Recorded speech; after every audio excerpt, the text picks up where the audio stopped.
أبدا لن نحيد أبدا لن نحيد أبدا لن نحيد عن خطى الإيمان. دربنا درب قويم دربنا درب قويم بالهدى القرآني. أبدا لن نحيد أبدا لن نحيد أبدا لن نحيد عن خطى الإيمان. دربنا درب قويم دربنا درب قويم. الحمد لله الذي أبدأ الأفلاك والأرضين، والصلاة والسلام على أشرف الأنبياء سيد الكونين إمام الحرمين إمام القبلتين إمام الأتقياء نبي محمد صلى الله عليه وسلم، وآدم بين الماء والطين. فقد قال الله تبارك وتعالى في القرآن الكريم والفرقان الحميد: أعوذ بالله من الشيطان الرجيم، بسم الله الرحمن الرحيم. والعصر إن الإنسان لفي خسر إلا الذين آمنوا وعملوا الصالحات وتواصوا بالحق وتواصوا بالصبر. وقال النبي صلى الله عليه وسلم: الدنيا سجن المؤمن وجنة الكافر. صدق الله وصدق الرسول، ونحن على ذلك من الشاهدين والشاكرين والحمد لله رب العالمين. أما بعد. One phenomenon, one occurrence that happens on the face of the earth, whereby every individual and every person is aware of its reality, is that of maut and it's that of death. That despite region, despite religion, despite race, despite social standings, there is one thing that everybody knows, is that everybody is going to actually die. They are going to leave this world sooner or later. However, when it comes to the occurrences after death, here is where people, they may have differences. What's going to happen after they die? For some may believe that that's it. They are all done with now. Others believe that they are reincarnated and they come back in different formats. And mu'minun and believers, we have a belief as well concerning what happens and what occurs after it is a person, he leaves this world. Here is where his life really starts now, where there is going to be no end now, where there is going to be no termination now, where it is we could use the word forever, that after this, life is going to be forever. It's either going to lead towards a life forever in the Jahannam fire, or it's going to be forever in the Jannah, in the paradise. However, while we are on the face of this world, sometimes we get so caught up when it comes towards our profession and our jobs, when it comes to our career, when it comes towards the comforts and the niceties that surround us. We become so absorbed in living that we forget that we have to die. We become so absorbed in every single thing in and around us that little thought is ever placed towards when it is we got to actually leave this dunya and leave this world.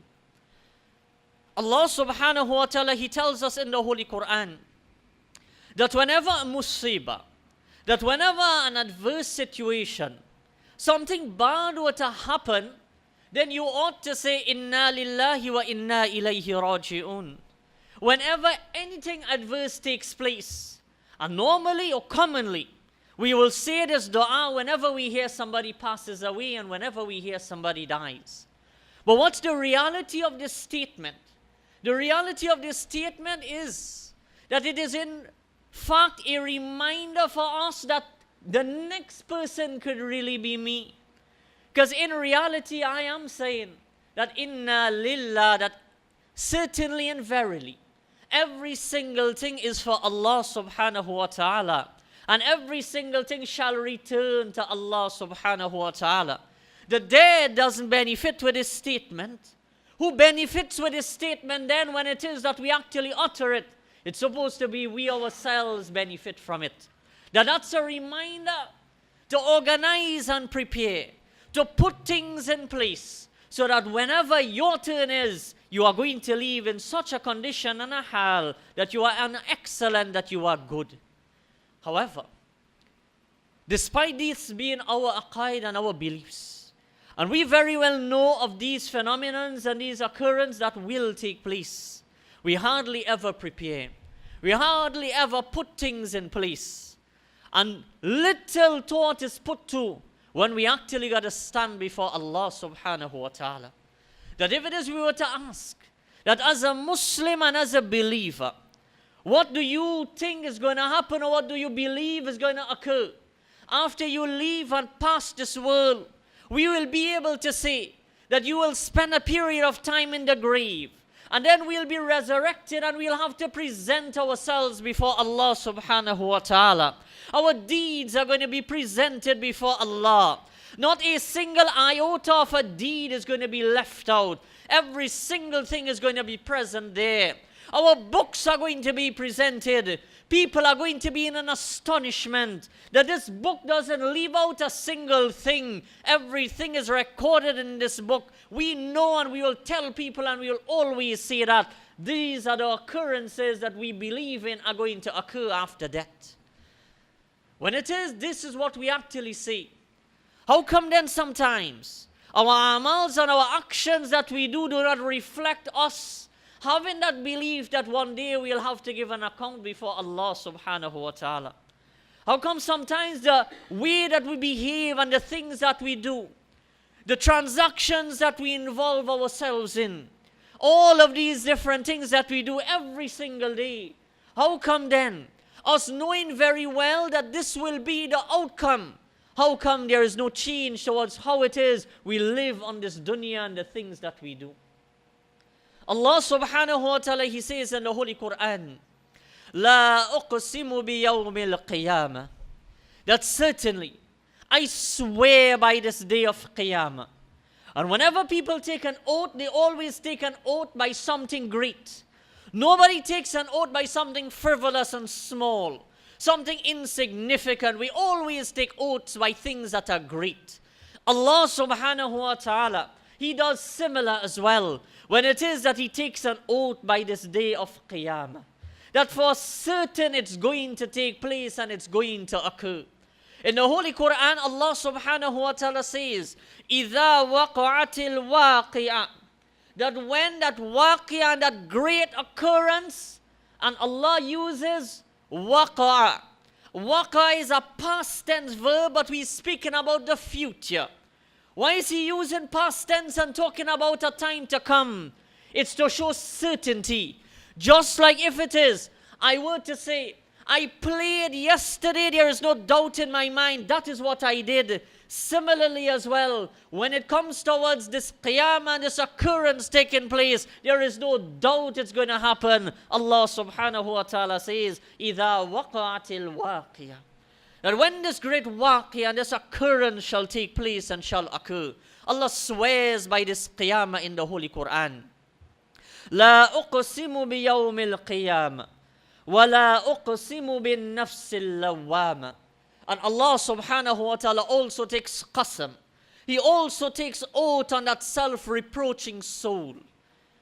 A human being, when he is born and he comes into this dunya, as he starts to be trained by those in and around him, with regards to his parents, his teachers, his guides, etc., they train him and they tutor him and they nurture him.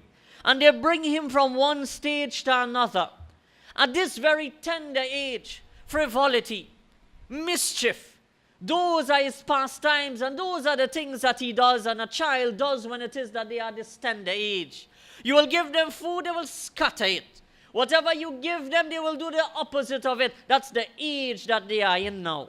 They go towards those things that are mischievous. But as we nurture them, and as we teach them right from wrong, and as we tell them that is not right and this is good, and they become older and they become older. And when it is that we reach towards an age of teen and we become old and we continue learning that which is right and that which is wrong, our own self tells us sometimes, whenever we do a wrong, we don't sometimes need to go and find out if we did something wrong. Our own conscience bothers us. It tells us what we did. That is wrong that you did. That wasn't the way to behave. You very well knew something didn't feel good about that transaction. You know what it is you did was absolutely wrong. That is that self-reproaching soul that is telling you that. After it becomes nurtured, and it's able to recognize good from bad, when we become older, we know very well when we disobey Allah subhanahu wa ta'ala as well. We feel that inside of us, that what I did wasn't right. What I did was actually wrong. Allah subhanahu wa ta'ala swears by this soul. And for those who have enough righteousness inside of them, when that soul tells them what you did was wrong, they try to make amends. You know what you said was wrong, go and apologize. You know that transaction that you involved yourself in, that wasn't right, fix it. You know what it is you have to do if it is you are filled with a bit of righteousness. It pushes you to make amends, to correct. Allah swears by that soul that is there. Allah says, لا أقسم بيوم القيامة ولا أقسم بالنفس اللوامة أيحسب الإنسان. And then Allah says, does humanity think, does mankind think that he will not be resurrected and that he will not stand before me? Does humanity believe, and they have that in their hearts, that they will not be joined together and stand before me? Is that their belief? Do they think that this is going to happen, that when it is they die, that they are just going to rot away and there's going to be none of that at all? Our own intelligence tells us that when it is we see wrong taking place, the thought comes in our minds and our hearts, there got to be a place of justice for all of this. It can't just happen just like that, that all of this wrong takes place and nothing occurs. And as human beings, and more so as Muslims, we have that belief inside of us that a day is going to come when all the good that we do, we are going to see the recompense for it. That it's being stored. Why then will we endeavor? Why then will we push ourselves and motivate ourselves? Why then will we have so much courage to stay from dawn until sunset feeling hungry? Why will we stand at night and perform salat? Why will we take wealth and give it away just like that? Why will we do all of these good that are there? Because there is no tangible benefit that we get, for we believe in this akhirah. We believe in the standing before Allah, when Allah will give us our recompense for all of these good. When Allah subhanahu wa ta'ala will give us all of these things that are there. However, Allah says, despite knowing all of these things, Allah says in the Holy Quran, Ya ayyuhal insan, ma gharraka bi rabbikal kareem. That, O humanity, after you know all of this, after you have all of this in your mind, and this is what you say is your belief, O humanity, what has deceived you then concerning your Lord who is Kareem? What has deceived you? Why then do you still miss salat? Why then do you still not pay your zakat?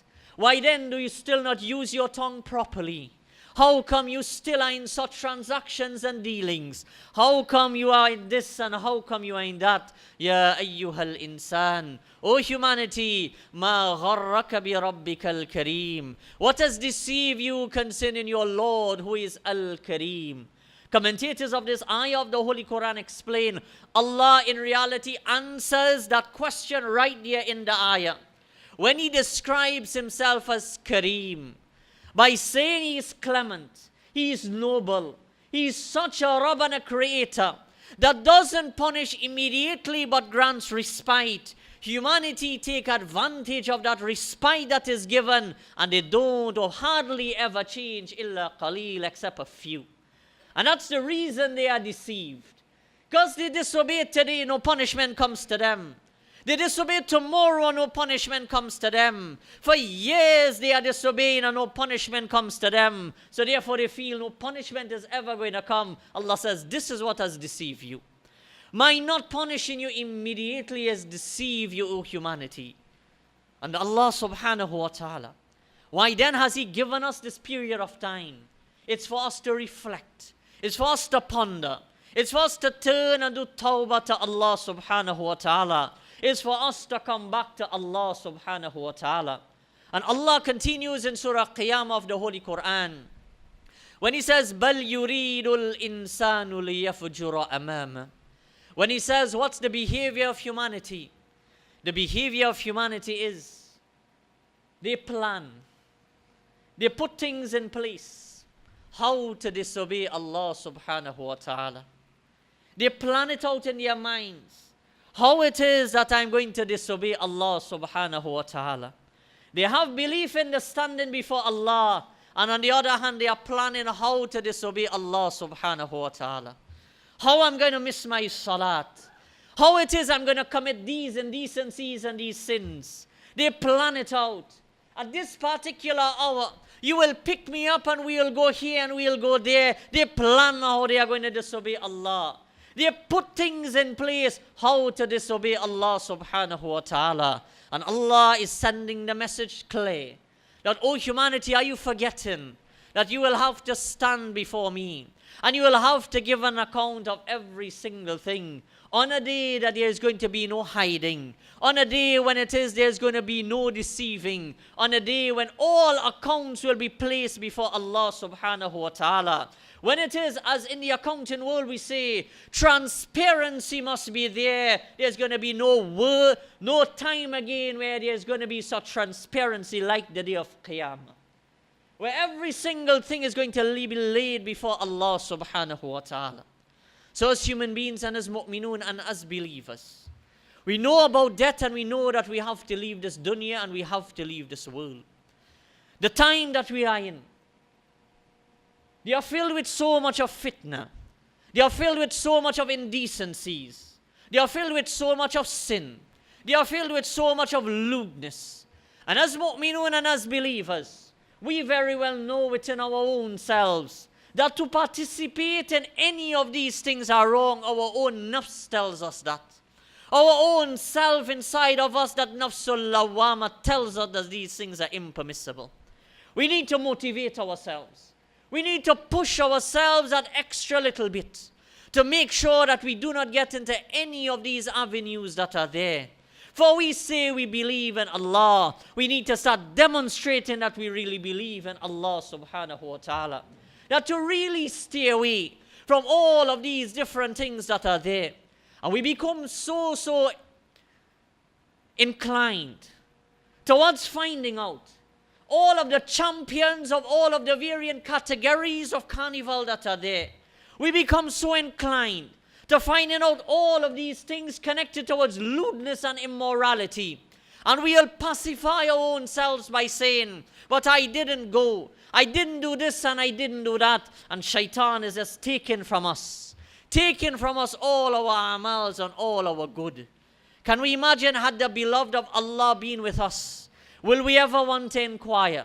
Will we ever want to make one look at something that's haram? If the Nabi of Allah was next to us, will we ever put one thing to listen to anything haram? If the Nabi of Allah was next to us, that person who gave his blood and his life for you and I to get Islam and Iman, who made dua for you and I, who is keeping one dua in akhirah for you and I, had he been next to us, will we do a single wrong? What wrong will we do had the Rasul sallallahu alayhi wasallam been next to us? Our eyes will be fixed on only good. Our speech will only be that which is good. Our ears will only be utilized to that which is good. We will only want to find out that which is good. This is what we need to actually do. For Allah subhanahu wa ta'ala has already informed that we will stand before Him. We will leave this dunya. And there will be a day that's going to come when our book of deeds are going to be recited and read out. And the Nabi of Allah will be there. May Allah subhanahu wa ta'ala grant you and me the tawfiq to live as mu'minun, to really have the true belief in our hearts concerning our standing before Allah. Let it not just be something on our tongues, but let it permeate into our hearts and let it reflect on the deeds and the amals that we actually do.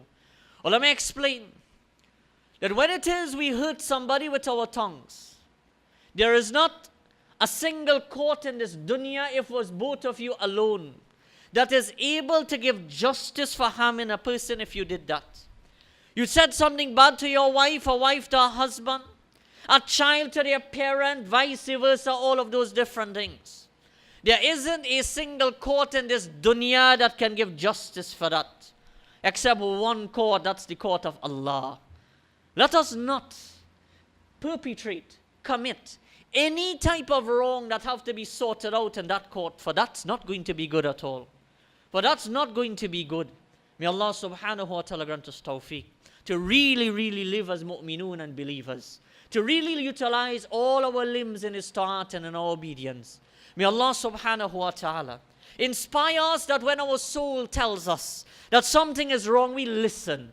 We make amends, we turn around, we apologize, we seek forgiveness from Allah subhanahu wa ta'ala. May Allah protect us in these timing. May Allah subhanahu wa ta'ala bless us and grant us the tawfiq that the last day in this dunya and this world, let that day be the best day of our lives. May Allah grant us tawfiq. Wa akhir da'wan alhamdulillahi rabbil alamin. أبدا لن نحيد أبدا لن نحيد أبدا لن نحيد عن خطى الإيمان دربنا درب قويم دربنا درب قويم بالهدى القرآني أبدا لن نحيد أبدا لن نحيد أبدا لن نحيد عن خطى الإيمان دربنا درب قويم دربنا درب قويم بالهدى القرآني سائر في طريق الحق يا جند الله سائر في طريق الحق يا جند الله